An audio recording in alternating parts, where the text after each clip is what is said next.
Este projeto foi realizado com o apoio do Programa de Ação Cultural, PROAC, da Secretaria da Cultura, Economia e Indústria Criativas do Governo do Estado de São Paulo, da Política Nacional Aldir Blanc, de Fomento à Cultura, PNAB, do Ministério da Cultura e Governo Federal. 3 trípticas trêmulas. Marina Corazza. Um prefácio para 3 trípticas trêmulas. 3 trípticas trêmulas, de Marina Corazza, nos convida ao espanto, a adentrar dramaturgias que têm no feminino não apenas um tema, mas um eixo de tensão e transformação. Ser mulher é habitar um lugar de risco, de transbordamento, de constante esgarçamento. É um movimento entre o salto no abismo, a inundação e o voo. As 3 peças que compõem esta obra propõem uma investigação cênica profunda sobre o que significa ser mulher e ser corpo. Corpo que sente, que sonha, que se deforma, que resiste. Corazza constrói um feminino múltiplo, por vezes abjeto, por vezes sublime, sempre reluzente. Por meio de situações cotidianas, um jantar entre pai e filha em uma pizzaria e de outras absolutamente extraordinárias. Um casal paralisado numa estação de metrô, a autora tensiona os limites entre o banal e o poético, entre o reconhecível e o inquietante. Os desencontros geracionais, os vazios na comunicação, os vínculos familiares em ruptura e as estruturas de opressão sobre o corpo da mulher emergem aqui como temas centrais, mas que nunca são completados.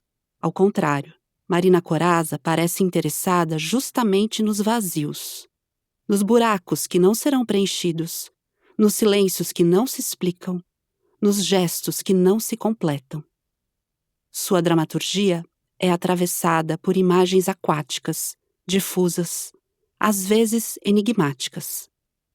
Dividido em 3 trípticas, das enfermidades, dos fluidos e do éter, o livro convida quem o lê a atravessar 3 estados do ser e de mundo. Cada tríptica é composta por pequenas cenas que dialogam entre si e se entrelaçam pelo corpo, pela natureza e pela ruína. São vozes fragmentadas, imprecisas e instáveis, que palpitam como o ventre de uma mulher em transformação, como a terra em convulsão, como o mar revolto depois da cheia. Aqui, o corpo é festa, mas também fronteira, território, bicho e abismo. É dança, suor, cavalo, peixe, dor e recomeço. As cenas reunidas nesta obra mergulham no feminino como um manancial ancestral e futurista. Uma força que ora se dissolve em água salgada, ora se ergue em escamas ou cascos, desafiando a rigidez do concreto. Nas trípticas, cada dobradura, cada capítulo, revela uma escrita que investe na dimensão lírica da dramaturgia e que, nesse sentido, desafia expectativas tradicionais de gênero.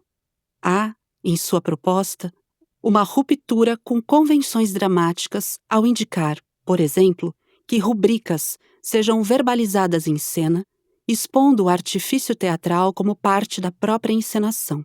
Há ainda uma recusa à linha reta, à narrativa fechada, à lógica impositiva. O que emerge daí são histórias fragmentadas, visões em espiral, vozes que ecoam as impressões de mundos múltiplos. Cada personagem, cada mulher, cada criatura é também um universo em si. Sob o véu poético de cada cena, escorre uma pergunta urgente. Que futuro é possível quando a terra arde e os corpos se exaurem? As peças aqui reunidas não buscam respostas fáceis. Elas dançam sobre ruínas, como quem celebra o que ainda vive, apesar de tudo, tornando-se liturgia, corpo ritualístico, palavra que lateja. Porque talvez, só dançando, possamos suportar o dilúvio. Porque talvez, depois do fim, tudo o que reste seja o corpo. 3 trípticas trêmulas é um convite à escuta, à investigação. Marina Corazza nos impele a insistirmos na possibilidade do encontro através dos desencontros, de sermos gente. Cláudia Barral. Cláudia Barral é atriz, dramaturga e psicanalista. Primeira tríptica. Das enfermidades. Cena 1, adenomiose. Cena 2, úlcera. Cena 3, acrofobia. Personagens. Mulher, filha. O ginecologista, o pai, o aviador. A personagem mulher, filha é a mesma nas 3 cenas e deve ser representada pela mesma atriz em todas elas. As personagens masculinas podem ser feitas por um mesmo ator ou por 3 atores diferentes. Cena 1, adenomiose. Foco sobre rosto da mulher. Todos os meses, meu útero é esquartejado por 34 cavalos amarrados com gambiarras de cordas fiapentas e arames farpados que me puxam pelas trompas, intestinos, veias, óvulos, folículos, esôfago, ciático, batata da perna, lombar, planta dos pés. Cada um dos cavalos faz muita força para estourar minhas tripas. Eu sinto as cordas retesadas dos cavalos, vejo suas veias pulando pelo pescoço. Sinto o cheiro de sangue exalando pela minha boca. Tenho náuseas. A barriga incha de sangue e dor. É como estar grávida de 5 meses. Eu só não desmaio de tanta dor porque sou muito teimosa. Teimosa não, eu não sou teimosa. Na verdade, eu sou controladora, muito controladora. Quero dizer, autossuficiente. Não, também não é exatamente isso. Autoconfiante, é isso. Autoconfiante, eu sou muito autoconfiante.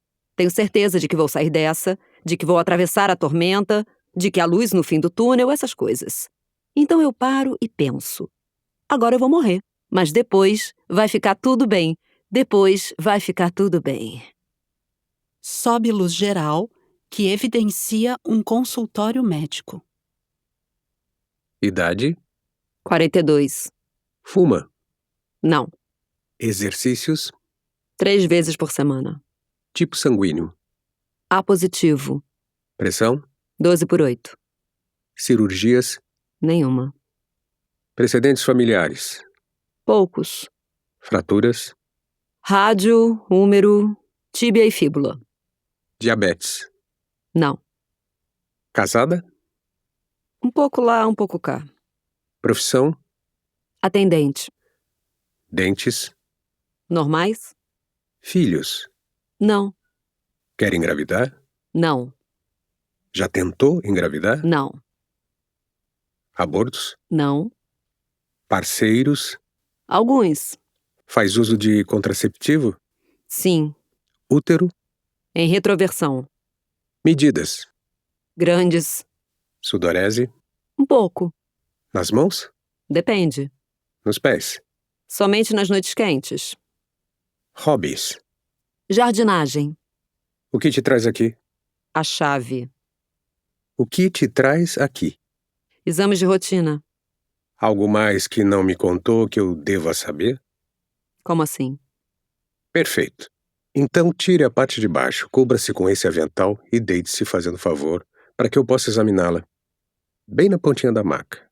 Isso, assim, muito bom. Ele toca com os dedos gelados as mamas e axilas da mulher em busca de algum padrão estranho, um nódulo, alguma anomalia. Ela sente suas mãos frias pressionando o bico da sua mama esquerda. Muito bom. Mamas densas e firmes. Nada com o que se preocupar. Ele retira as mãos que estavam por debaixo da blusa dela e diz: Agora abra bem as pernas e relaxe a musculatura. Isso, assim, muito bom. Você vai sentir um pouco de dor e alguma ardência, tudo bem? Tudo bem. É absolutamente normal. Então, ele afasta os lábios vaginais da mulher com um espéculo para que sua vagina permaneça aberta durante todo o exame. Em seguida, direciona o colposcópio na exata distância para poder realizar a verificação do colo do útero da mulher. Muito bem, você está indo muito bem. Útero em retroversão, largas medidas, Posso sentir o fiozinho do DIU. Muito bem. Ele pousa seus olhos no colposcópio. Agora vamos ver. Já está quase terminando. A senhora está indo muito bem. Mas, senhora, Sim? o que é isso? Senhora, tem alguma coisa muito estranha aqui. Sim, eu sei. De onde elas vêm? Eu não sei.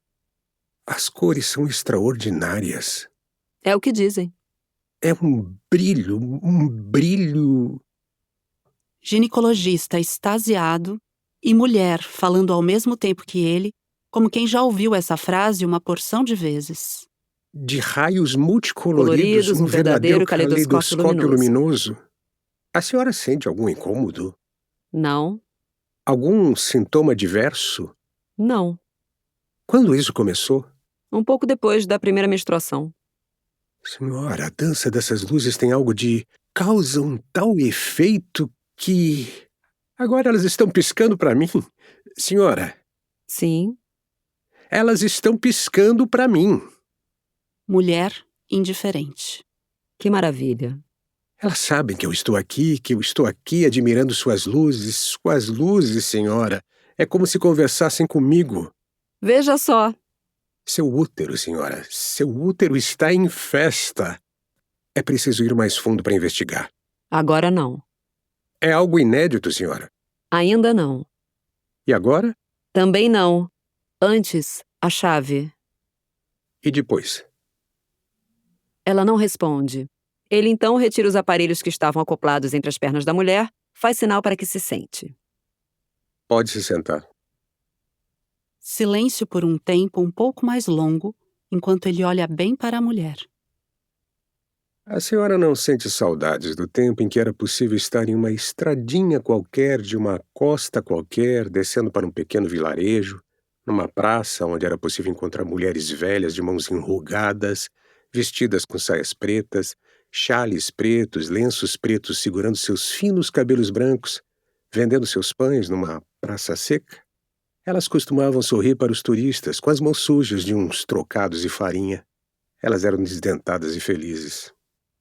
Como você sabe? Hã? Que eram felizes? Quando viajei para a Itália com minha falecida esposa, que Deus a tenha, essas velhas estavam sempre lá, em cada praça de um pequeno vilarejo. Eram sempre as mesmas velhas. Minha falecida esposa insistia que eram outras velhas, mas eu dizia para ela, são as mesmas, mulher. São as mesmas velhas, sempre as mesmas. Uma beleza. Eu nunca estive em uma dessas estradinhas. É uma pena. Ou nesses vilarejos. A senhora daria uma bela matrona. Não conheço essas mulheres. A senhora está mentindo e nós dois sabemos disso. O senhor já fez uma ressonância magnética? Sim. Quando estavam tentando descobrir o que eu tinha, um doutor, um homem, como o senhor, pediu que eu fizesse uma ressonância magnética total do abdômen, ou pélvica, ou as duas coisas. E então? Não adiantou nada. Não era o exame correto. Lamento. E eu ainda tive que ficar dentro daquele tubo ouvindo roupa nova. Que curioso. Nunca aconteceu com o senhor? Não. Disseram que era para relaxar. Mas era como estar entre as trincheiras da Primeira Guerra com um radinho de um soldado morto, tocando uísque a gogô. Nunca aconteceu com o senhor? Cantarola meio rapidinho, meio errado, lembrando a letra. Foi numa festa Gelicoba livre, e na vitrola uísque a gogô. Pé, pé, pé, pé, pé. À meia-noite o som de Johnny Rivers, aquele tempo que você sonhou. Tra, tá, tá, tá, tá, tá. Senti na pele a tua energia, quando peguei de leve a tua mão. Tra, tá, tá, tá, tá, tá. Senhora, sinceramente, eu não me importo. Pausa. E o resultado? Nada. Não era o exame correto. Senhora, quer dizer, você...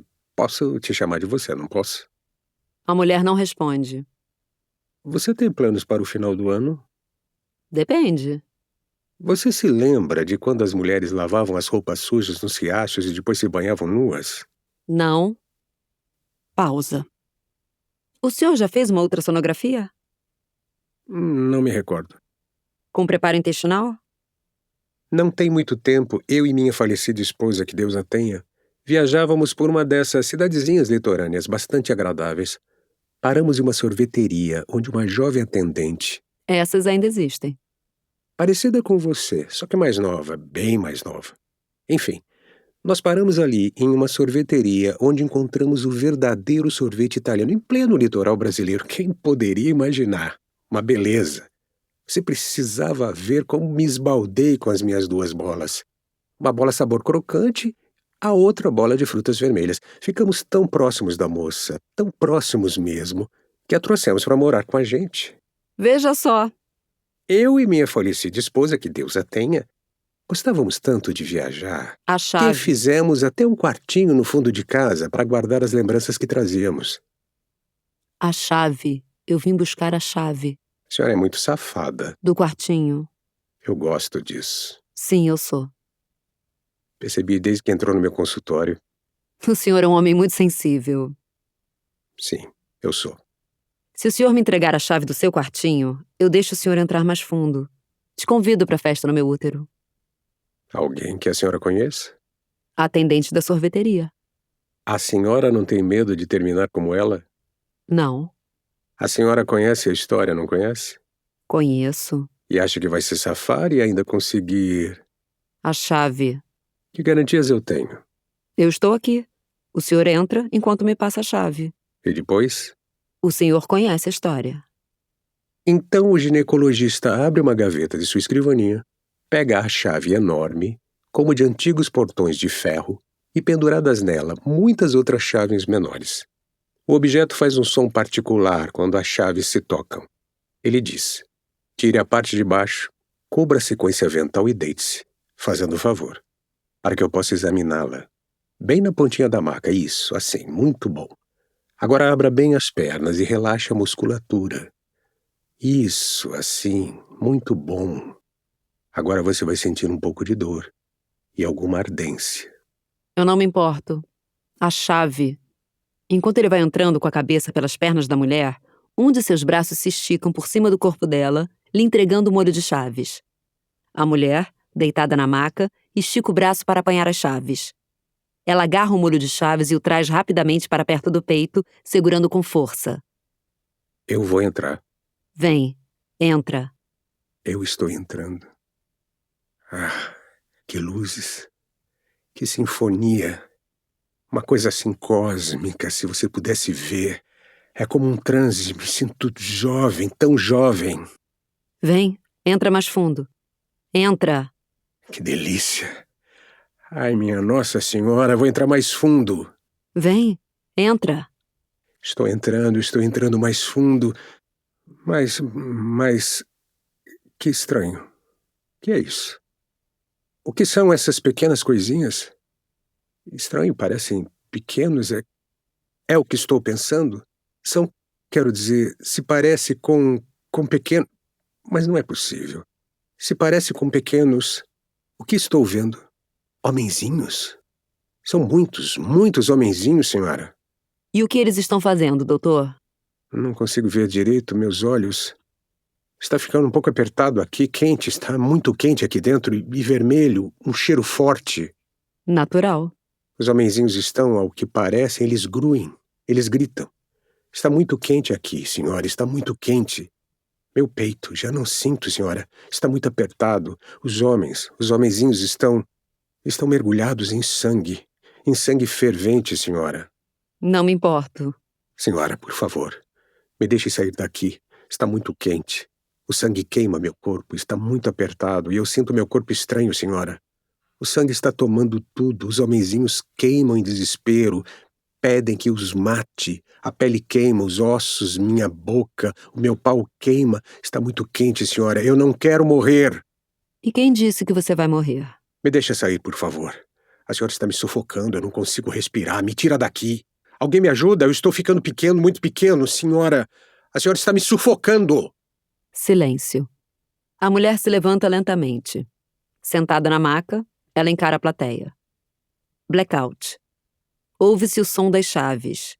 Depois, somam-se a ele o som seco do salto de seus sapatos, enquanto ela caminha em direção à porta do consultório médico.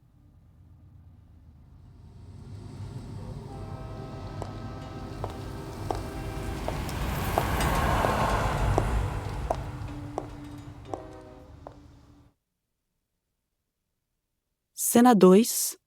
Úlcera.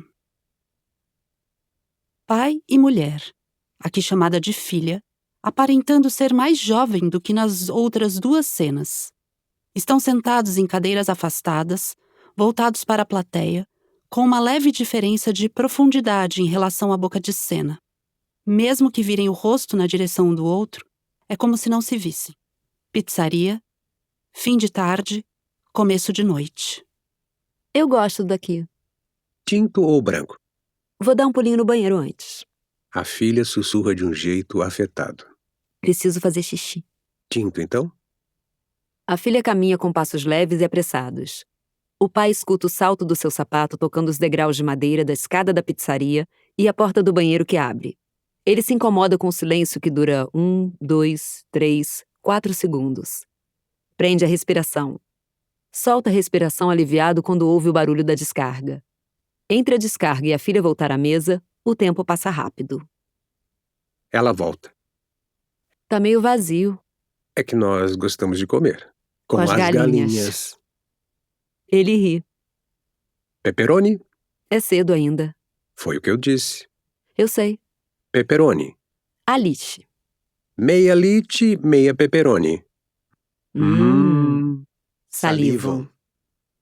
Pai, pepperoni te lembra alguma coisa? O caduzinho já tá tão grande, você precisa ver. Silêncio. Ele olha pra gente de um jeito tão inteligente. Silêncio. Filho da Marcinha, sobrinha da Nena. Ah. Silêncio. Posso te servir? O pai derrama o líquido vermelho violáceo intenso na taça da filha. Como eu gosto desse cheiro. Pai, você lembra quando apareceu aquele buraco no azulejo do banheiro? E como você tá, filha? Começou pequenininho. A pizza chega. Com os dias foi abrindo. Ah, o cheiro do alite. Foi ficando cada vez mais parecido com um pedaço de... O gosto é tão...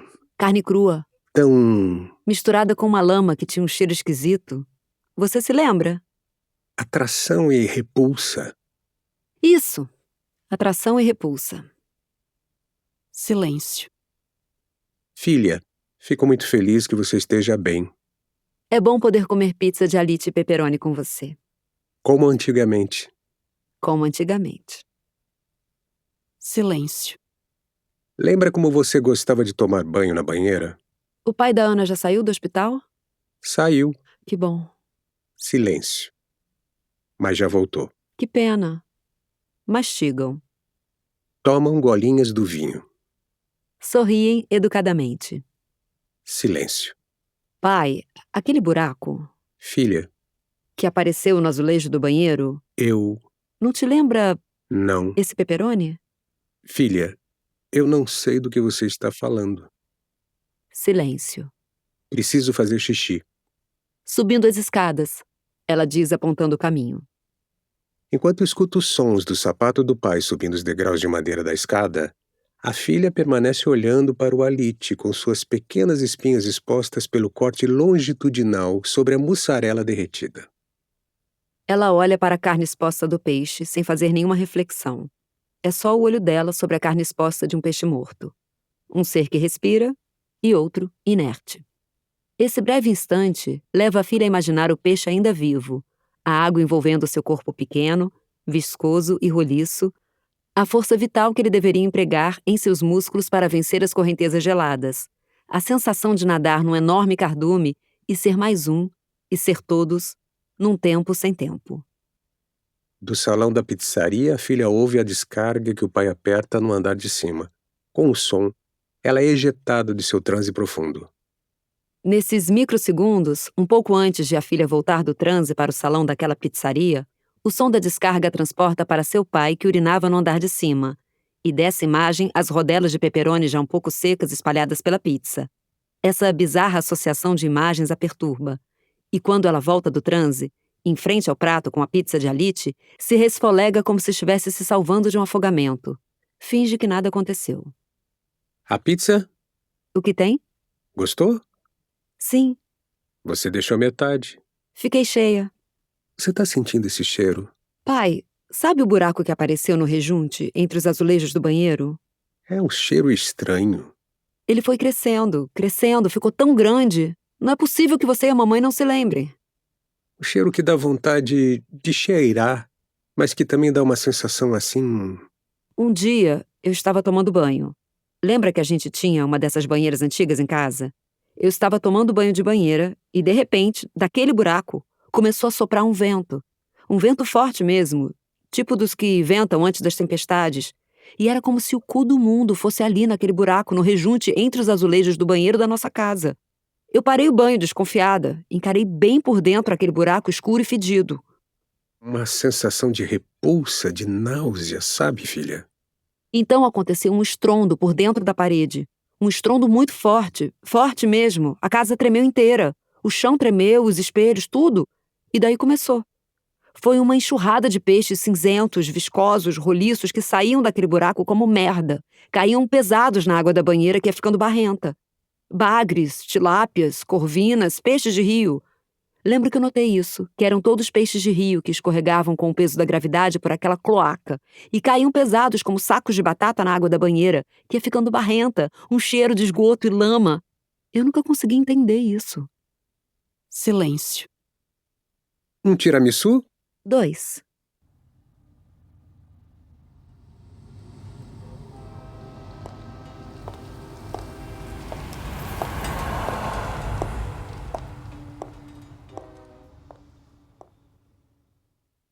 Cena 3. Acrofobia. Em cena, um homem e uma mulher. Ele, o aviador, veste roupas de aviador, óculos de aviador, gorro de couro de aviador, luvas de aviador. Ela, a mulher, está com um vestido florido e primaveril, que contrasta com o ambiente do avião. Estamos num avião? Sim, Estão em um avião. Em um pequeno avião de hélices. Pode ser? pode ser. Ele pilota. Ela é passageira. É o que parece. Estão a 17 mil pés. Sem turbulências. Boa visibilidade. Céu claro. Você gosta daqui? Gosto. Do que exatamente? Do risco. Você não tem medo de altura? Não. Silêncio. E você? Tenho muito medo. Desde quando? Por que você quer fazer isso? Você não me respondeu. Você também não me respondeu. Por que você respondeu minha pergunta com outra pergunta? Tá bom, vamos começar de novo. Tá bom. Vamos começar de novo. Você gosta daqui? Gosto. Do que exatamente? Do risco. Não tem medo de altura? Não. Silêncio. E você? Tenho muito medo. Desde quando? De repente, um alarme insistente começa a tocar. Luzes do avião piscam. É uma queda brusca de altitude. Os dois se seguram como podem em suas cadeiras. Não respiram. Depois de um tempo, a situação vai se estabilizando. Eles começam a relaxar um pouco, as mãos vão se desprendendo das cadeiras. 14 mil pés. 140 nós. Você tá bem? Tô sim, obrigada. E você? Tudo bem. Que bom. Silêncio. De repente, ele olha para ela de um jeito estranho, mas divertido. Que é? Ele aponta para o próprio lábio, indicando que o dela está sujo. Ele tem um ar maroto e espontâneo. Algo raro nele. Ela tenta agarrar aquele momento com todas as forças. Onde? Aqui? Não. Aqui, ó. Mais pra cá. Isso. É cappuccino. Acabei de tomar. Ela limpa o canto da boca tentando ser descontraidamente sensual. Silêncio. Sabe Cópia Fiel? Como assim? O filme. O que tem? Você viu, não viu? Não lembro. Tem aquela cena na cafeteria. Você viu o filme, não viu? Não sei. Eu não lembro. O escritor está de passagem numa cidadezinha da Itália, onde acabou de fazer uma palestra sobre seu livro, Cópia Fiel. Ela é dona de uma galeria nessa cidade. Conhece o trabalho dele e foi lá para assistir à palestra. Ao final do evento, se envolve num debate sobre o original e a cópia na arte, que é o tema do livro dele. Então, vão caminhando e conversando por ruas de uma cidade da Toscana e vai acontecendo aquele clima entre o flerte dela. E o cansaço dele? Eu não ia dizer isso. Você acha que ele tá cansado? Claro que ele tá cansado. Dá pra ver que ele tá cansado. Você vai fazer isso mesmo? Vou. Você sabe que eu vou. Silêncio.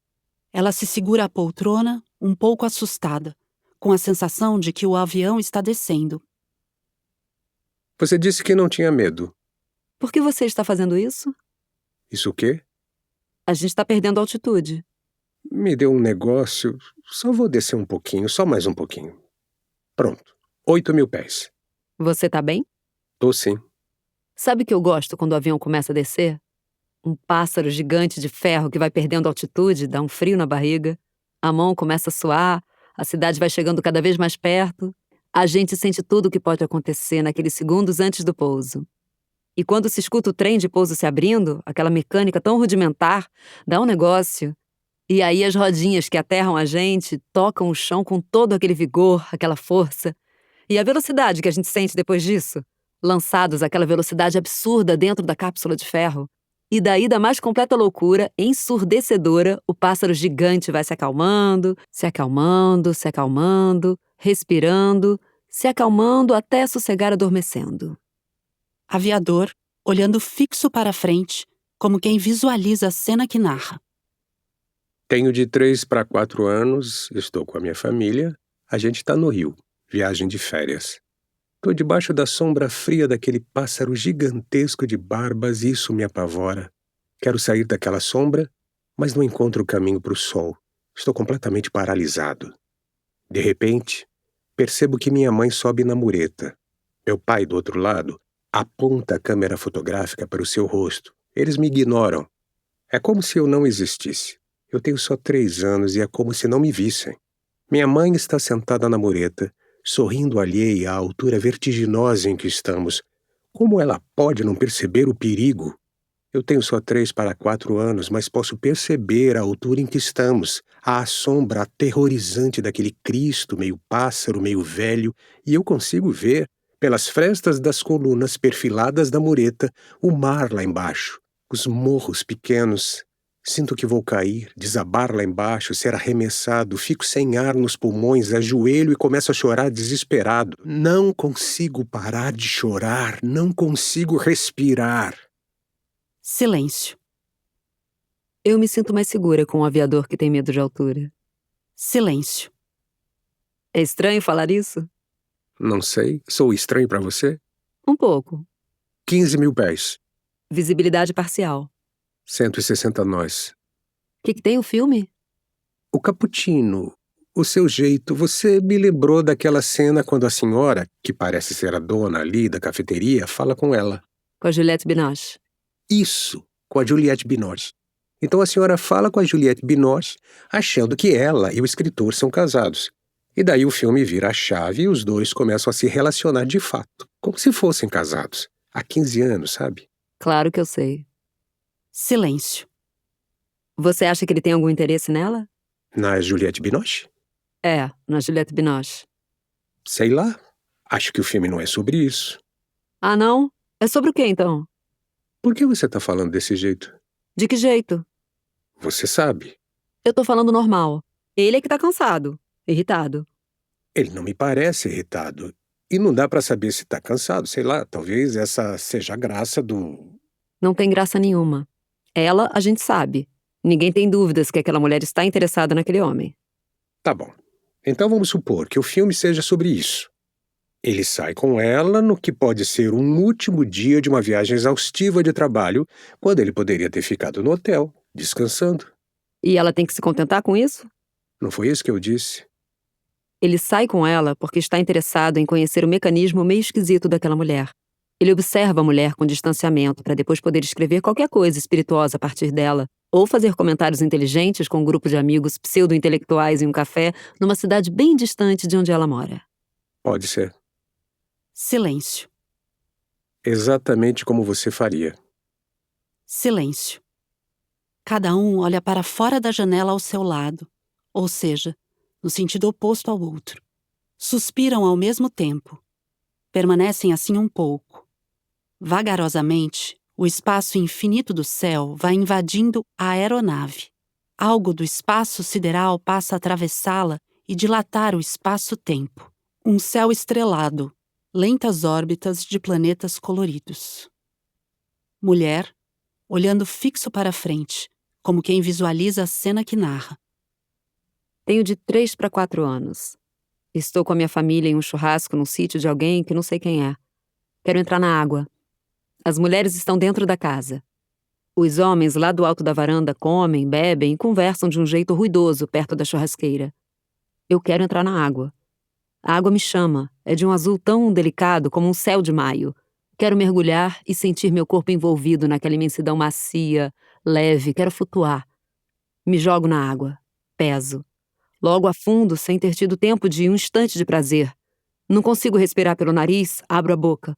A água me invade. Abro os olhos. Bem na minha frente, vejo uma ave gigante com rosto de mulher. Percebo o volume pesado do seu corpo. Suas grandes asas fechadas lembram as penas pretas e vermelhas de um galo lustroso, mas é uma galinha. Seu rosto de mulher me olha sem expressão, e isso me apavora. Percebo que aquela ave com o rosto de mulher sou eu, só que mais velha. Sou eu aprisionada no corpo de uma ave. Me desespero, volto a engolir água, vou sentindo a asfixia do afogamento, nenhum pensamento passa pela minha cabeça, o que na verdade é um pouco libertador. Sou só a agonia de um corpo que se afoga. 10.000 pés. 140 nós. É agora? Tá preparada? Ela não responde. A mulher já não veste mais o vestido leve e florido do verão. Nesse momento, ela já está devidamente paramentada. Então, ela abre a portinha do avião e deita com a cabeça para fora. Ambos são tomados pela rajada ensurdecedora do vento. Dizem o texto seguinte aos berros. Espera! Mulher, com dificuldade de escutar. O quê? Espera! Ela olha para ele. Canta alguma coisa comigo! Qual? Qualquer uma! Qualquer uma qual? Aquela! Aquela qual? Aquela, do Cazuza! Num tempo sem tempo, as rajadas de vento cessam. Mulher, entre a fala e o canto. Eu quero a sorte de um amor tranquilo, com sabor de fruta mordida, nós na batida. Aviador, se juntando à mulher. No embalo da rede, matando a sede na saliva. Mulher e aviador, juntos, pegam o embalo. Ser teu pão, ser tua comida, todo o amor que houver nesta vida. E algum trocado pra dar garantia. As rajadas de vento voltam com tudo. Aviador gritando. Preparada! Ela olha para o aviador, faz um sinal afirmativo com a cabeça, sorri e salta. Silêncio. Ele olha para a mulher. Também consegue lançar um sorriso de volta para ela antes que ela salte. Ela salta. Silêncio. Encontrando uma coragem que não conhecia, ele consegue olhar para baixo. A mulher está em queda livre, e ao vê-la assim, caindo, as vísceras do aviador tocam a boca em vertigem e aflição. Então ela puxa com vigor a cordinha e o seu paraquedas se arma. Blum! A mulher flutua pelo céu de maio como uma gigantesca flor selvagem, e ele sabe que talvez aconteça de conhecê-la novamente, pela primeira vez.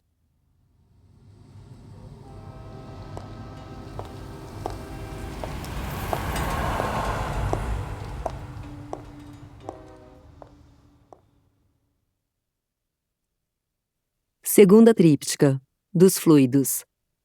Cena 1, pela armação dos meus óculos. Cena 2, pelo concreto da escada. Cena 3, pelo meu corpo. Personagens. Rapaz de óculos. Mulher. Homem. Mulher trem.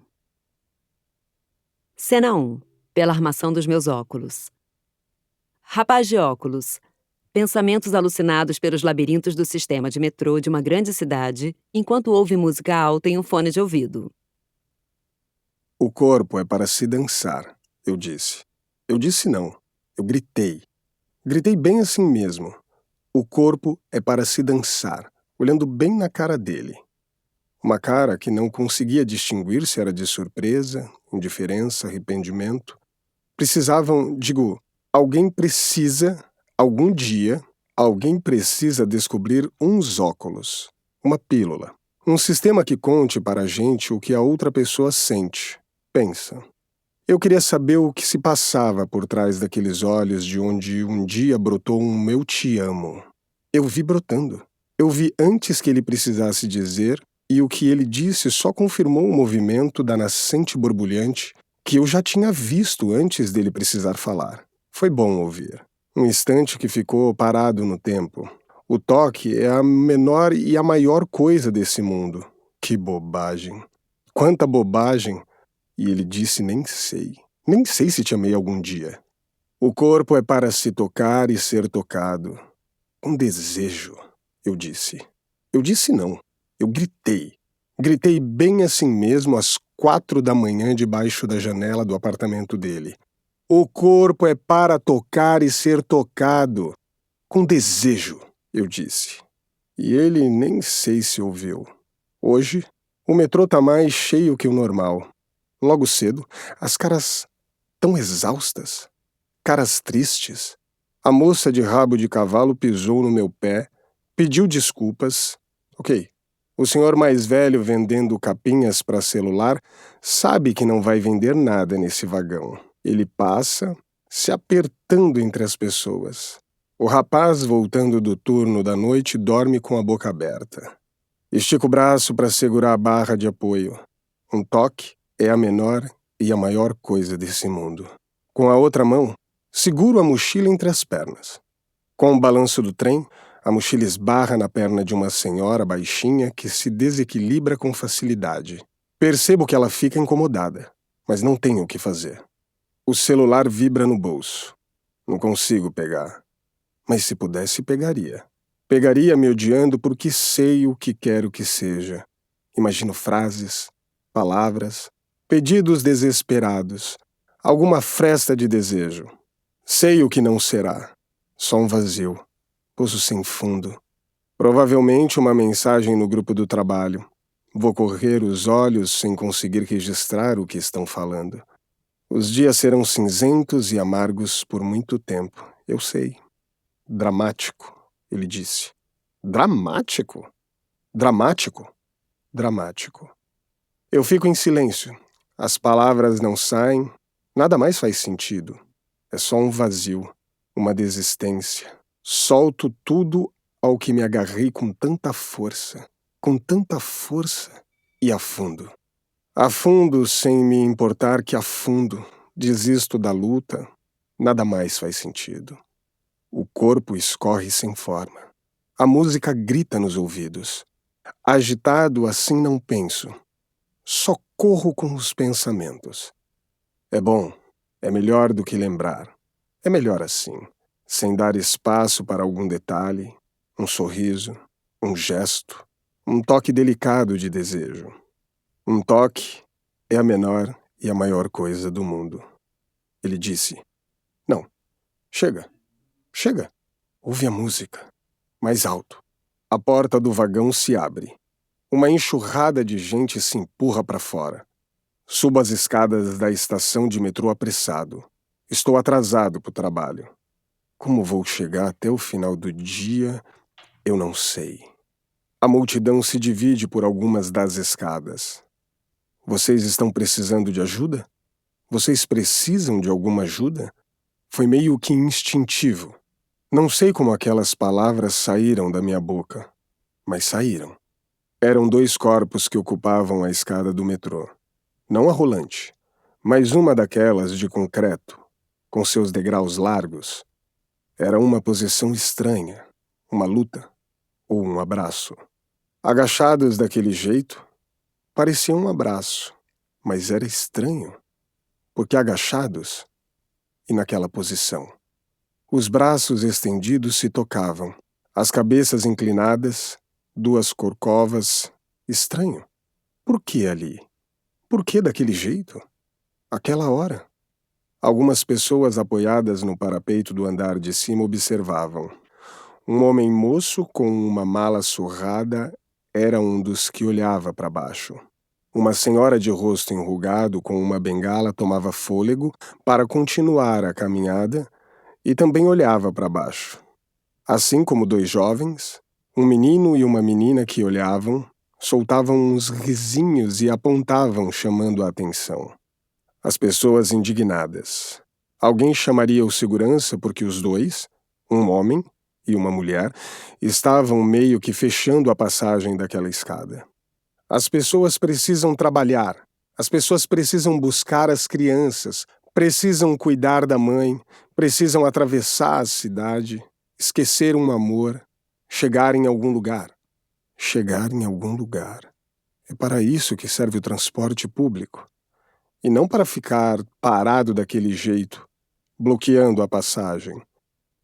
Não que estivessem bloqueando totalmente. Não estavam. Havia espaço. Se espremesse um pouquinho, havia espaço entre a nuca ou os quadris da mulher. E também havia espaço entre os joelhos do homem. Alguns, inclusive, passavam, bufando, ignorando ou distraídos, passavam. Era possível passar, mas era estranho, um pouco incômodo. Então, eu disse. Foi muito estranho. Estranho porque veio assim muito naturalmente. Sei lá por quê.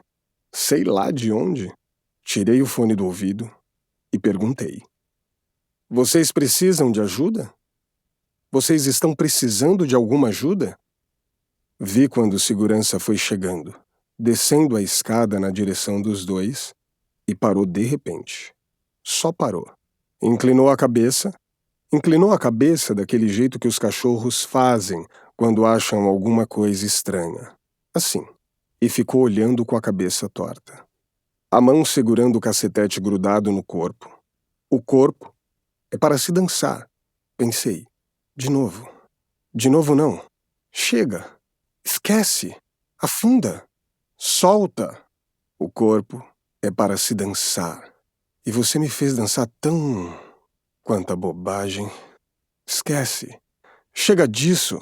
Vocês precisam de ajuda? Vocês estão precisando de alguma ajuda?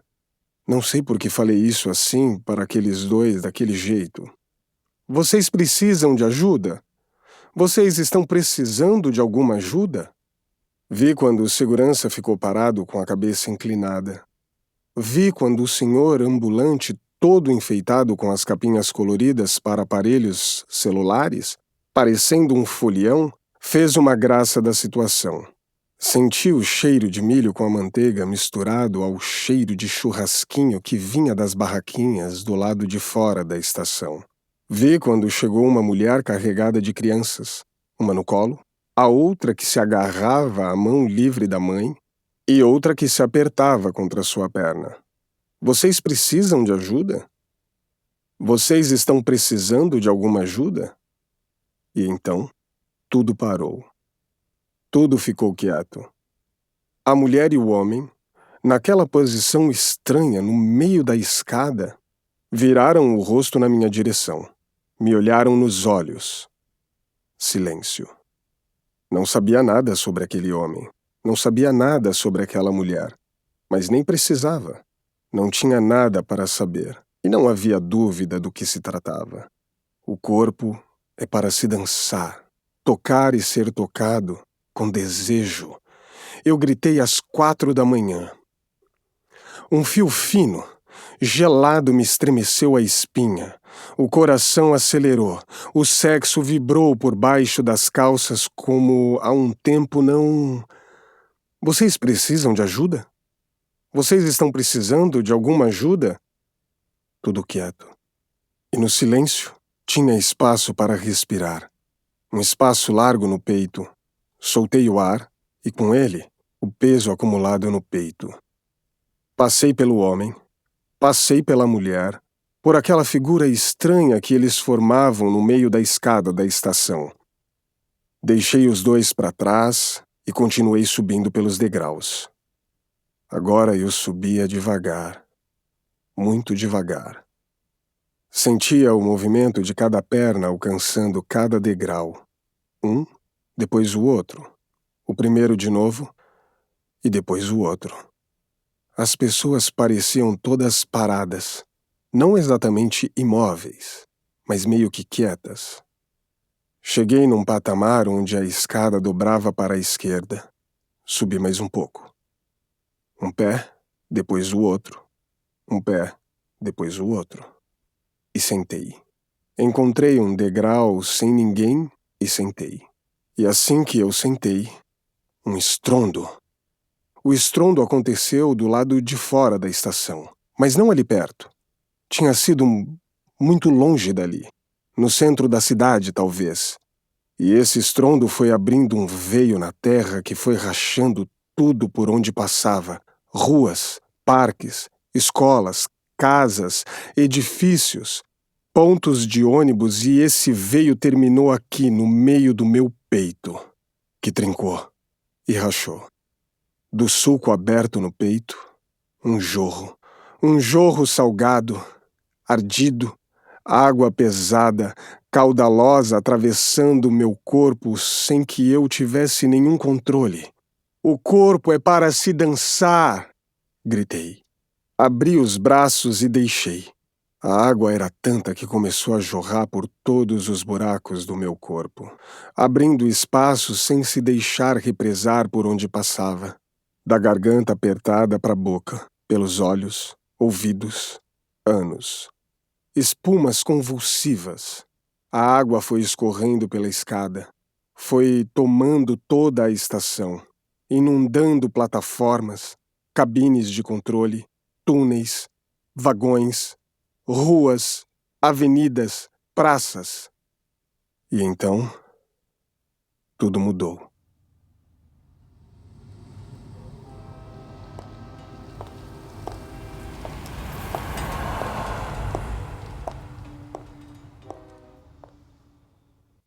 Cena 2.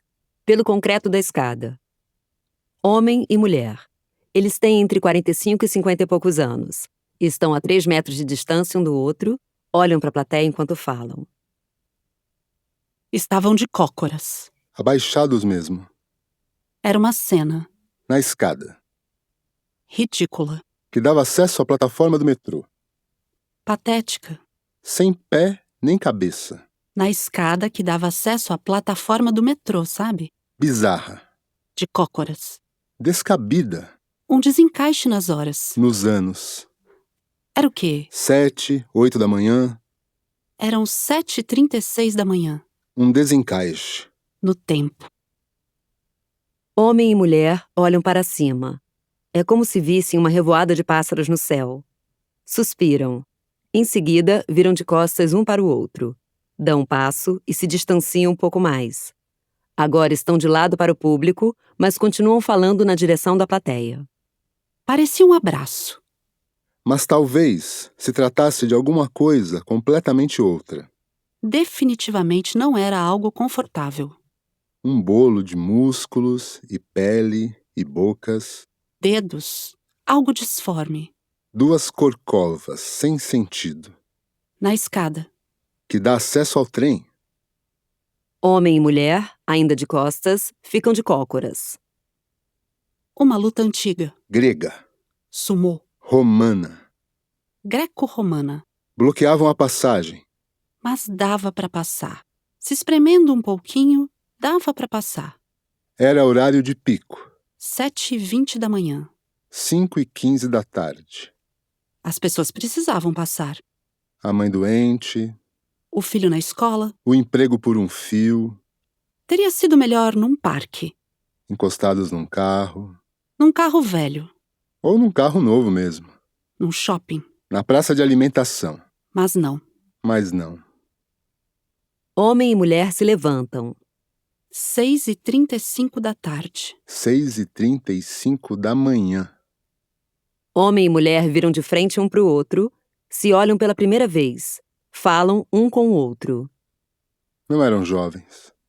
Não, não eram. Tinham seus anos. 50. 40 e alguma coisa. Ela guardava um viço raro para a idade. Ele, um homem bem feito, com as marcas dos anos incrustadas na pele. Se despediam? Para sempre? Se perdiam? Por onde? Se lançavam? Até quando? Tinham urgência. Até quando? O abraço era qualquer coisa assim de... Urgente. Uma vida ali que rompia no verde fresco da escada de concreto. Num tempo sem tempo.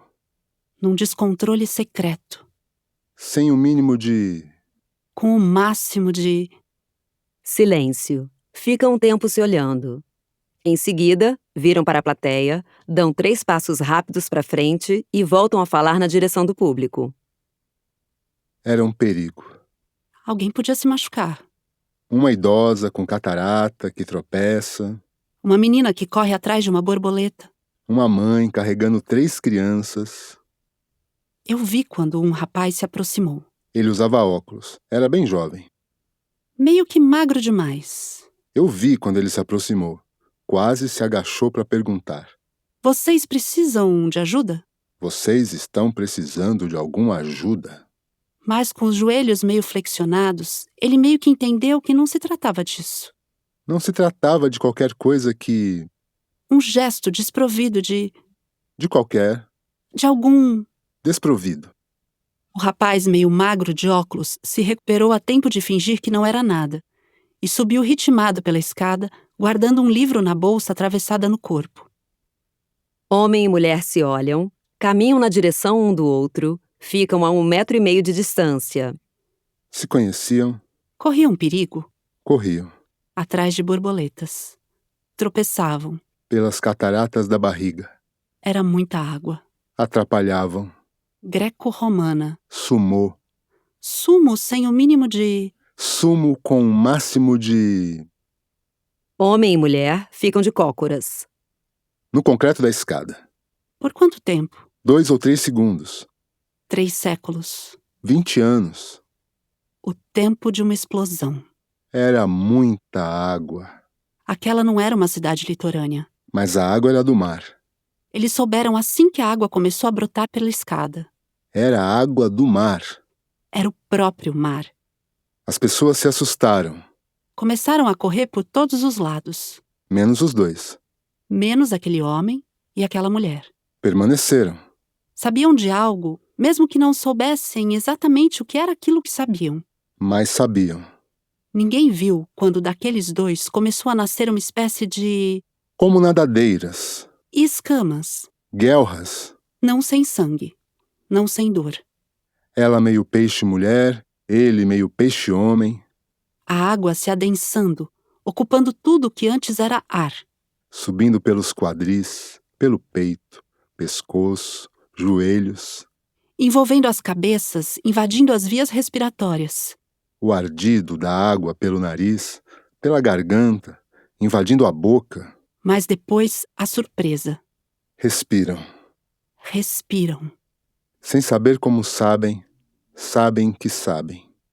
Sabem que sabem respirar, debaixo d'água. Agora, tudo é submerso. E aqueles 2, aquela mulher e aquele homem, flutuam pela nova substância que os envolve. Se olham, observam tudo de cima, os destroços, as pessoas.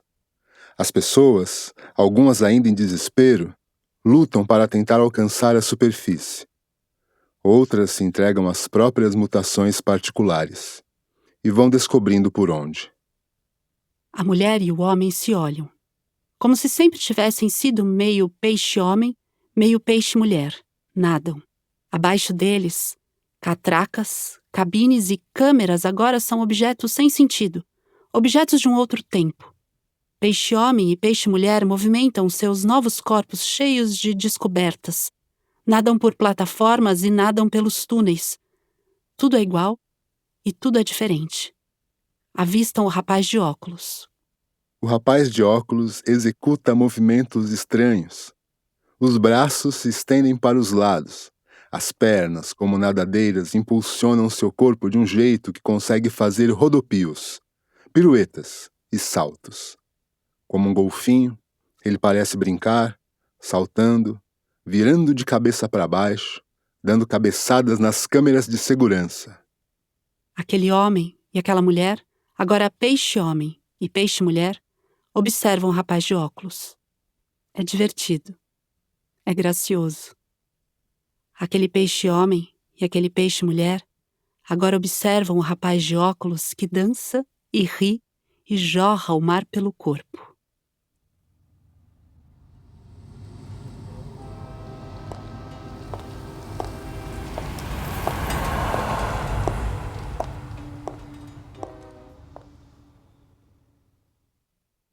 Cena 3. Pelo meu corpo. Mulher trem. Sua fala é calma, há espaços vazios entre as palavras. 50 metros abaixo da terra.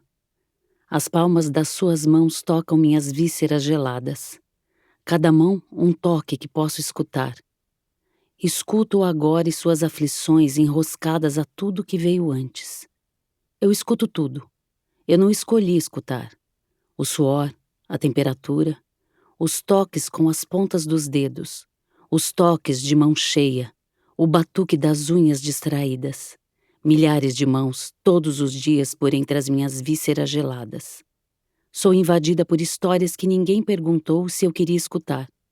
Vocês entram pisoteando minha barriga, solas de sapatos imundas na minha barriga.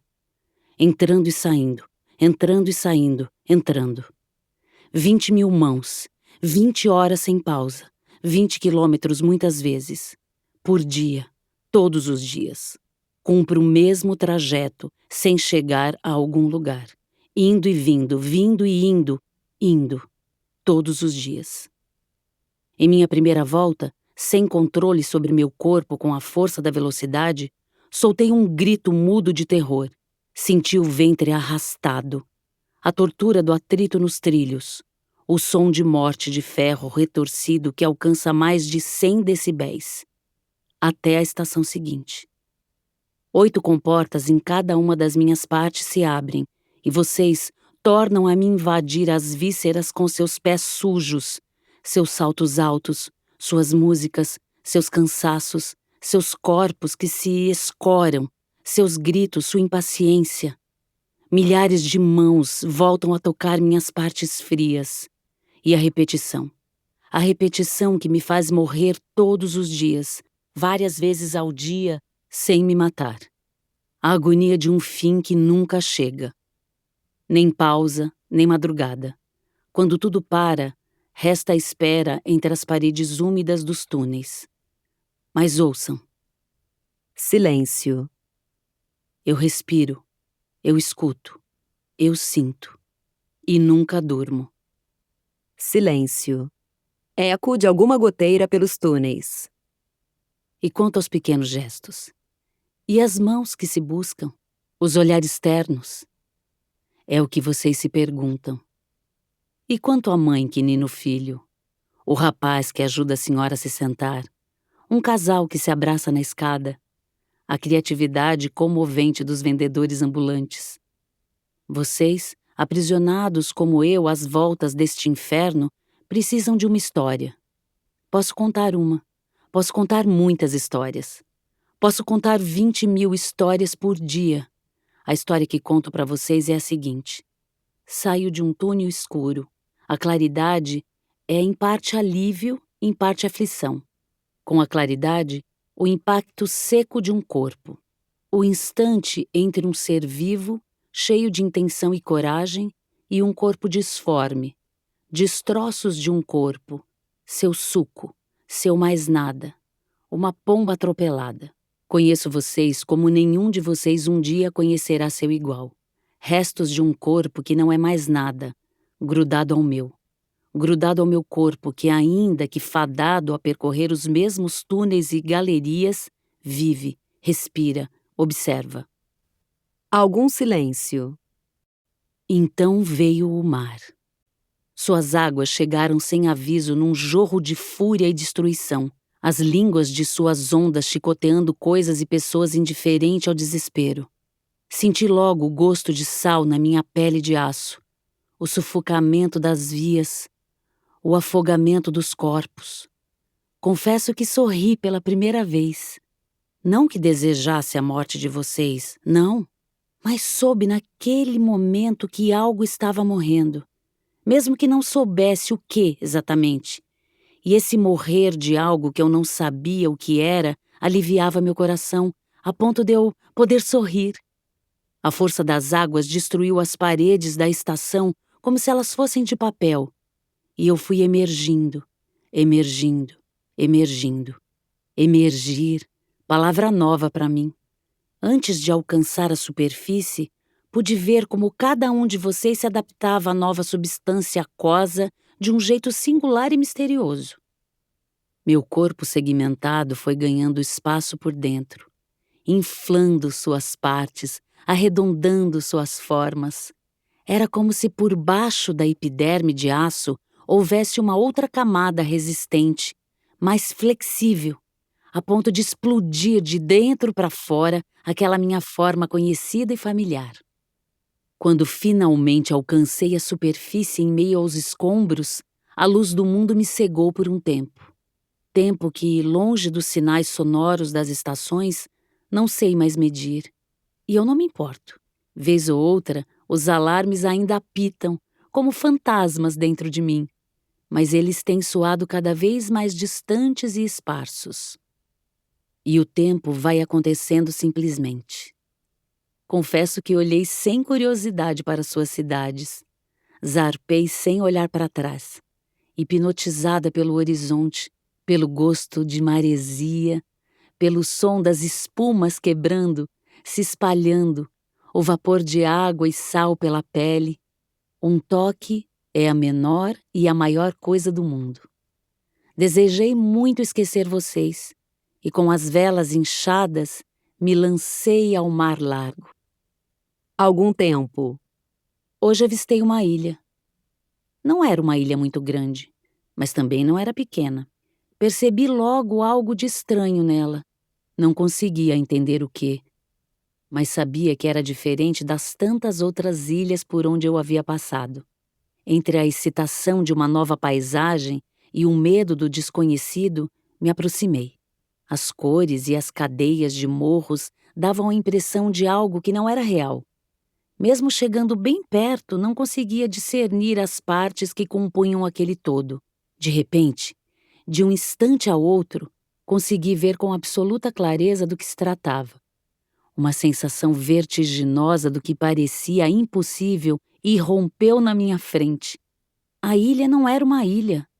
A ilha era um amontoado de roupas e eletrodomésticos e carcaças de computadores e brinquedos, alguns carros e motos despejados ali, objetos sem sentido aglutinados por uma estranha química, vagando pelo oceano como um grande zumbi cego. Hoje, soltei um grito mudo de terror, como na minha primeira volta ao inferno. Um arrepio frio me percorreu a espinha do casco. Hoje, me lembrei de vocês.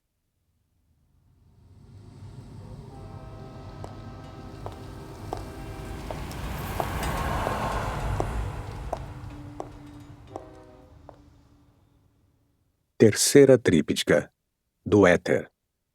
O sonho da cabra. Tríptica num único movimento. Personagens. Mulher ave. Mulher peixe. Mulher cavalo. O sonho da cabra. 3 mulheres bicho vestidas com fantasias que sutilmente sugerem seus animais entram em cena, cantando e tocando o resto de uma marchinha de carnaval. Animadas, só depois de um tempo percebem que se perderam da folia. Carregam instrumentos como um surdo, uma flauta e um pandeiro, que serão tocados sempre que houver indicação de música em cena. Peraí. Eita! Cadê todo mundo? Pois é. Que desvio doido foi esse? Que rua é essa? Não é aquela da igrejinha? Não, a da igrejinha fica mais pra cima. Vocês têm ideia de que horas são? Umas 2 da manhã? Tudo isso já? A gente já passou por aqui antes? Aqui não é perto do bar que a gente se encontrou mais cedo? Parece um pouco. Mas não é. O bar fica do outro lado da linha do trem. Lembra daquela ponte? Que a gente passou pulando no meio da multidão? Não. Aquela ponte que passa por cima do rio? Não, a outra. Aquela ponte. Não lembro. Vocês estão ouvindo alguma música de carnaval? Não. Também não. Estranho. Silêncio. Absoluto. Estranho. Silêncio. Então, as 3 mulheres bicho sentam-se na calçada. Ficam ali por bastante tempo, ouvindo o silêncio e a noite. Silêncio. Mulher-ave falando baixinho para si mesma. Do 1 vem o 2, do 2 vem o 3 e do 3 vem... O 4. Vem o 1. Todas as coisas. Bobagem. Se ela estivesse aqui, saberia melhor. Mulher-cavalo e mulher-ave interrompendo. Shhh. Silêncio. Depois de bastante tempo mesmo em que as 3 mulheres bicho estão ali sentadas na calçada, começam a ouvir um som.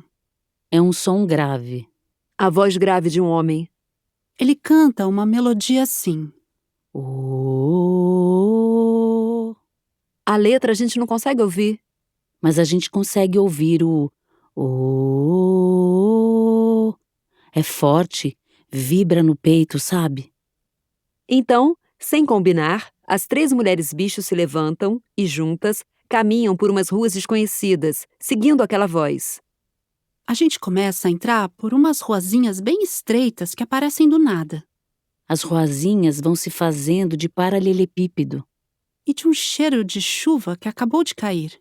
As casas são de paredes grossas, que apertam ainda mais o espaço das calçadas. Parece a mesma cidade, mas é como se fosse mais antigamente. Mas não é exatamente isso. Não, não é exatamente desse jeito. Mas é como se fosse. Então as ruas vão ficando cada vez mais estreitas mesmo. E no final de uma ruazinha dessa sem saída, do lado esquerdo... Um largo, pequeno. Isso. E no final de uma ruazinha dessas, sem saída, que forma um pequeno largo, a gente avista um homem. É um homem mais velho. Ele está de pé diante de uma mesa comprida de madeira, com várias cadeiras ao redor. Sobre a mesa, ainda copos e pratos, como se os convidados de um almoço que se estendeu até a noite tivessem acabado de ir embora. Ele tem uma voz bem grave. O homem canta como se as pessoas ainda estivessem ali, na mesa, com ele. E quando a gente chega mais perto, consegue ouvir melhor a música. É uma melodia lenta, grave, bem arrastada. Oh, eu conheço o mar. Não quer pés descalços, não é de ninguém. Oh, eu conheço o mar, que me conhece bem. Não quer pés descalços, não é de ninguém. Oh, eu conheço o mar, que não mede esforços pra deixar passar, pra deixar queimar. Onde a gente tá? Só não anda pelo mar quem não se machuca. De onde veio isso? Uma voz soprou enquanto eu dormia. É uma frase estranha. Eu sei. Mas foi assim que ela soprou. Aqui não fica perto daquela ponte? Onde a gente tá? Mudança de luz, corte seco. A gente está na avenida que leva para a cidade onde nasci e vivi quando criança. Anoitece. Minha família ainda mora lá. Nós vamos caminhar em direção a essa cidade. Mas quando a gente chegar na avenida, vai se dar conta de que ela está toda alagada. A água tem uma textura densa, marrom, pesada. Objetos e galhos de árvores são arrastados pela correnteza. Veremos carcaças enferrujadas de carros parcialmente submersos. Do lado esquerdo, um posto de gasolina desativado. Do outro, um muro cinza com algumas árvores altas que contornam uma fábrica antiga ainda em funcionamento. Vou querer chegar do outro lado, onde a minha família está. Gritarei pelos seus nomes, mas a voz não sairá da boca. Não importa o quanto eu grite, serão gritos mudos. Então a gente vai perceber na água escura que bate nas nossas coxas pequeninos peixes vermelhos. Eles nadam com graciosidade ao redor das nossas pernas. Você sempre traz a gente para esse lugar. Não era mais pra gente voltar aqui. Mas a gente sempre volta. É que tem algo bem lá no fundo dessa água escura. Se ela estivesse aqui, a gente saberia o quê? Mulher peixe e mulher ave interrompendo. Shhh. Silêncio. Então, as 3 mulheres bicho sentam-se na calçada novamente. Ficam ali por bastante tempo, ouvindo o silêncio e a morte. Silêncio. Mulher ave falando baixinho para si mesma. Do 1 vem o 2, do 2 vem o 3 e do 3 vem... Mulher peixe explodindo numa animação inesperada. Canta. Acorda, povo, que o galo cantou. Mulher cavalo e mulher ave respondendo. Foi São João que anunciou. Cantam e brincam repetindo a música algumas vezes. Depois de um tempo, mulher cavalo se desloca do trio e fala diretamente com o público. São 5h15 da manhã de uma quarta-feira de cinzas. Ela volta sozinha da folia, carregando a ventania da madrugada no rosto e o sol que começa a despontar pelo horizonte, no peito. Caminha com vigor, não por pressa, mas por gostar de ativar aquele fogo manso de quando a gente se põe em movimento, sabe? Ela conhece bem as ruas, ouve além dos sons como onça na mata. Seu corpo sente tudo que vibra como serpente em perigo. Não é que ela seja destemida, não. Dizer isso seria criar para vocês uma imagem irreal, fantasiosa dela. Não, ela tem medo. Ela também tem coragem, mas ela não se entrega a nenhum dos dois. 4. Do 1 vem o 2, do 2 vem o 3 e do 3 vem... Para onde foi o homem da canção? Nós o deixamos lá para trás. E se eu dissesse para vocês que eu já tinha ouvido aquela canção antes? A do mar? Você sempre inventa coisas assim. Então por que não cantou com ele? Mas eu cantei, quer dizer, cantarolei. Oh. Talvez seja só uma canção parecida, mas não exatamente aquela. Por que vocês nunca acreditam no que eu digo? Se você conhecesse a canção, a gente não precisaria ter passado ali, naquela hora. Isso não tem nenhum sentido. Ela saberia que eu... Shhh! A gente tá se perdendo. Vocês têm alguma ideia de onde a gente tá? Mudança de luz, corte seco. Estamos caminhando por ruas de terra de uma cidadezinha bem pequena. Tudo é seco. A terra já virou pedra em muitos lugares. O ar pesa, está muito calor, um calor que cansa. É difícil respirar. Estamos cansadas de tanto andar debaixo do sol, mas ao mesmo tempo sentimos um prazer enorme de estar com o corpo em movimento, de estarmos enfrentando a resistência do ar quente, sentindo o corpo e tudo mais o que somos lutando contra a aridez, rompendo o espaço com energia, usando o máximo de nossas forças. É cansativo, mas prazeroso. Aquele fogo manso de quando a gente se põe em movimento. Então, a gente chega em frente a um casarão enorme com muros cor de ocre que toma todo o quarteirão. Vamos até o portão de ferro branco, que está bem enferrujado, bem desgastado pelo tempo. O portão é forjado de arabescos vazados, circulares, espiralados. Está destrancado. É você quem o empurra. É você quem rompe o espaço. Nós te seguimos. Assim que entramos por esse portão, vemos um grande pássaro morto bem perto da gente. E ao lançar nosso olhar para frente, para a alameda de grandes pedras como a atmosfera colonial, percebemos que aquele não é o único pássaro morto. Existem vários pássaros mortos espalhados por essa alameda de entrada do casarão. Todos são grandes, um diferente do outro. Parecem ter tido penas e bicos de diferentes cores vibrantes, mas agora estão acinzentados. Mortos. Não sentimos medo, nem terror, nem pena. É apenas um fato que podemos observar. Caminhamos um pouco mais por essa alameda, que chega até um pátio bem amplo, onde está montada uma grande tenda de cor areia, como se fosse a tenda de algum povo antigo do deserto. Agora estou sozinha. Entro na grande tenda e percebo que ela está toda iluminada pelo fogo de achotes, com um deles ao centro, que emana uma luz bem forte. Percebo um homem. Ele está de costas para mim, olhando o fogo de frente. Sei que o conheço, mas não consigo me lembrar de onde. Eu estou sozinha no interior de uma tenda iluminada por archotes, com um homem que conheço, mas que não me lembro de onde. Agora ele vira para mim, me olha como se me esperasse e me ilumina com o archote na mão. Ele tem algo importante para me dizer. Mulher cavalo e mulher peixe surpreendendo mulher-ave por trás. Ó jardineira, por que estás tão triste?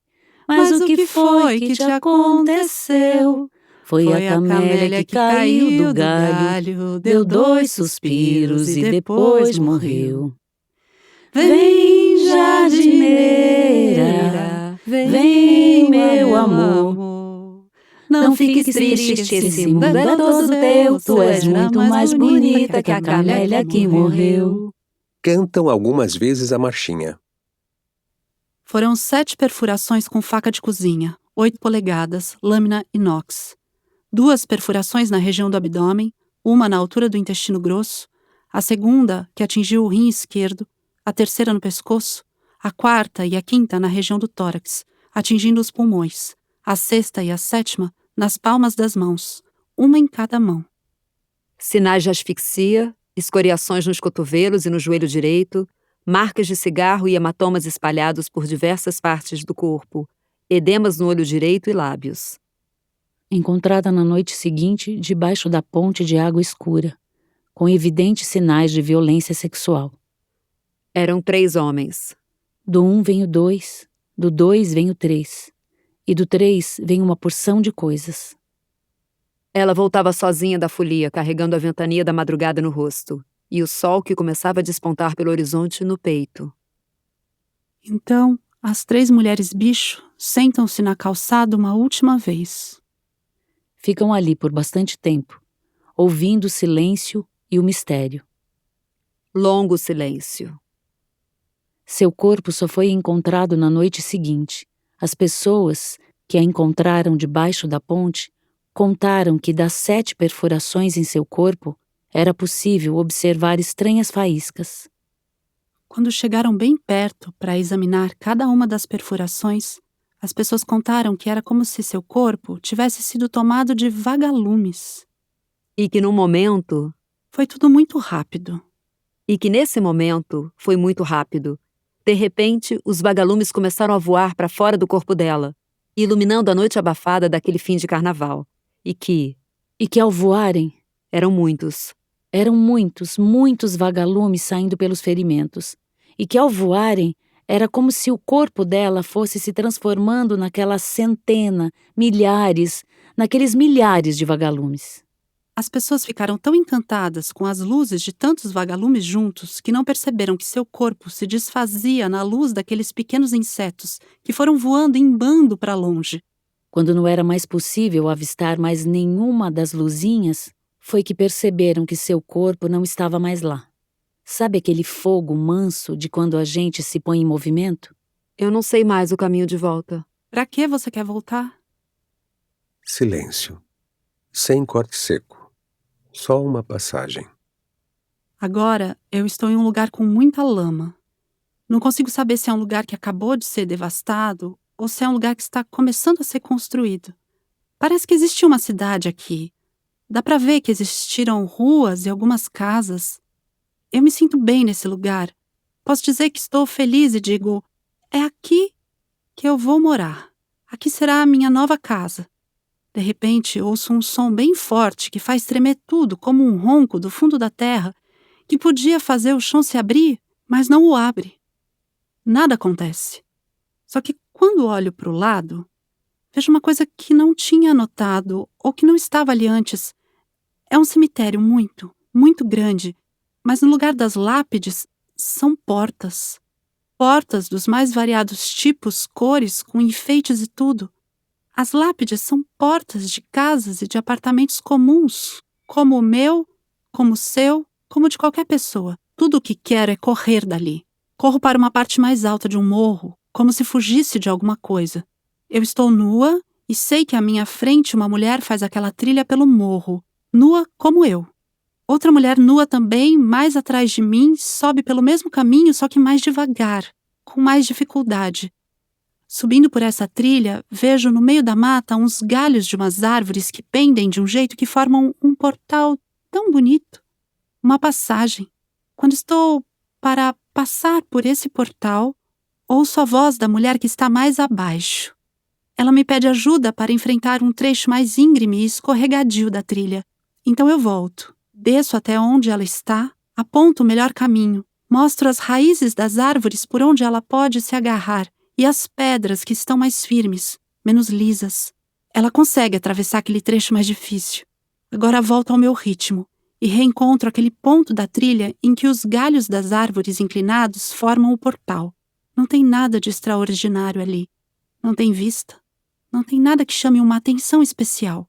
É só um ponto no mundo, no interior de uma floresta, envolvida por árvores tão diversas entre si, uma terra úmida nos pés, algumas flores espalhadas aqui e ali pelo verde da mata, por alguma razão que não consigo explicar.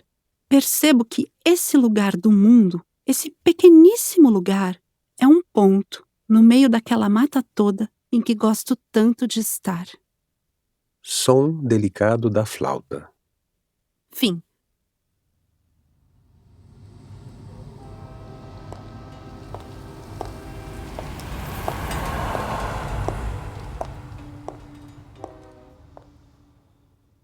Agradecimentos. A realização desse projeto, desde as primeiras faíscas até sua publicação, contou com trocas e conversas com muitas pessoas queridas que admiro e que também habitam as águas dessas trípticas, em suas linhas ou entrelinhas, como inspirações ou presenças importantes nessa navegação. Agradeço a Lucas Maior e Marcos Gomes pela condução da oficina Formas Breves, no Espaço Garganta, onde tive a oportunidade de começar a experimentar a escrita de peças curtas. Agradeço também a Ângela Ribeiro, Guto Portugal e Silvia Gomes, que conduziram o Laboratório de Dramaturgia do IBT, Instituto Brasileiro de Teatro, que se constituiu como um espaço fundamental de estudos e experimentações em dramaturgia para mim, com especial destaque para a aula com o professor Narciso Teles, a quem estendo meus agradecimentos, que compartilhou conosco materiais e reflexões sobre micropeças, além de propor exercícios práticos de escrita. Textos iniciados nesses dois contextos de experimentação e troca teatral integram este livro. Agradeço a Caetano Gotardo pelos ecos de seu filme Você Nos Queima, na cena do rapaz de óculos, a Carla Quinzo pela interlocução entusiasmada e rigorosa com o texto, as amigas parceiras Malu Bazan e Nicole Corderi, primeiras leitoras generosas, atentas e propositivas dessas trípticas. Agradeço à editora Chloe, nas mãos de Carlos André e Marcelo Torres, pelo convite, pelo cuidado e olhar sensível ao longo de todo o processo de edição. Agradeço a André Luiz de Oliveira Santos pelo apoio aos meus projetos e criações numa vida compartilhada ao longo de mais de 20 anos, pelas suas e pelas nossas histórias que inevitavelmente se entrelaçam com afeto a essas páginas. Agradeço a Luciano Mendes de Jesus pela leitura e acompanhamento de diferentes etapas dessa escrita, pelas tantas conversas estimulantes, sempre repletas de referências, apontamentos críticos e devaneios que acordam os sentidos e impulsionam a novas rotas. Agradeço as vivências ao seu lado, que se amalgamaram ao texto, e ao amor que se faz ação na lida dos dias. Por fim, agradeço a minha irmã, Natália Coraza Padovani, por estar comigo em alguns dos sonhos sonhados no sono que acabaram por se transformar em matéria orgânica para certas passagens das peças curtas aqui apresentadas. Marina Coraza. Marina Coraza é dramaturga e educadora, graduada em Artes Cênicas, ECA USP, e mestra pelo Programa de Mudança Social e Participação Política, EASH-USP. Tem escrito peças que dialogam com a vida e obra de mulheres escritoras na viragem do século XX. Assim nasceram Alice, retrato de mulher que cozinha ao fundo, Aproximando-se de A Fera na Selva, indicada ao prêmio APCA de Dramaturgia e Direção, ambas com direção de Malu Bazan, e Um Percurso para Orlando e Outras Canções Entre Nós, finalista do Prêmio Nascente USP, adaptada para formato de podcast pela Cia Senhas. Também é dramaturga de Fóssil, baseada na Revolução de Rojava, fortemente liderada por mulheres curdas, com idealização e atuação de Natália Gonzalez e direção de Sandra Corvelloni, indicada ao Prêmio APCA de Melhor Espetáculo 2020. Em 2023, atuou como dramaturgista da peça A Roda, adaptação de Haydn, de Arthur Schnitzler, para a Companhia de Teatro do Conservatório de Tatuí, com direção de Miriam Rinaldi. Em 2024, estreou como roteirista com o curta Algo sobre Hilda, em parceria com a atriz Nicole Cordery, que tem sido selecionado para diversos festivais ao redor do mundo. Em 2025, a convite do Teatro da Caxanga, escreveu Nora e a Porta, com direção de Sandra Corvelloni e Maristela Scelala. Há mais de 20 anos, atua como educadora cultural em diversos projetos públicos e privados na cidade de São Paulo. Este projeto foi realizado com o apoio do Programa de Ação Cultural, PROAC, da Secretaria da Cultura, Economia e Indústria Criativas do Governo do Estado de São Paulo, da Política Nacional Aldir Blanc, de Fomento à Cultura, PNAB, do Ministério da Cultura e Governo Federal.